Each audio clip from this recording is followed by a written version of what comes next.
সবাই কেমন আছে? আমি আজকে যেই নলেজের ব্যাপারে বলতে চলেছি সেটা হলো কার্মিক অ্যাকাউন্ট। কার্মিক অ্যাকাউন্টের প্রভাবে মানুষের জীবনে এত উথাল পাথালই হয়। কার্মিক অ্যাকাউন্টের জন্যই অ্যাকাউন্টের জন্য আমাদের মধ্যে আমরা দুজনকে যে ভালোবাসি, যারা যার কানেক্টেড আছে লাইফ পার্টনার, তাদের সাথে বিচ্ছেদ হয়ে যায়।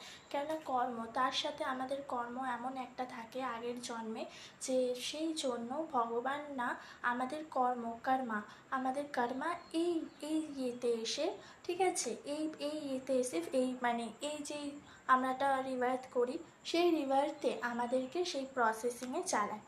এই চালানোর ফলে আমাদের কর্মা জন্যই আমরা অনেক কিছু শিখি, অনেক স্ট্রেসেস হয়, প্রবলেম হয়। কিন্তু আপনাদের একটা জিনিসই আমি শেখাবো, আমি নিজে করে এসেছি।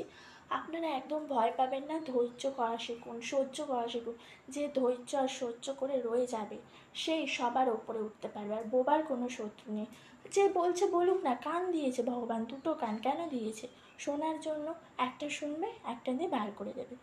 পজিটিভটা গ্রহণ করুন, নেগেটিভটা এখান থেকে বার করে দিন। B positive. আর কর্মাতে সবসময় ভালো কর্ম করুন। ভালো কর্ম করলে স্বয়ং ভগবান আসতে হবে না, আপনার কর্মের ফলে আপনি উতরে যাবেন। Thank you.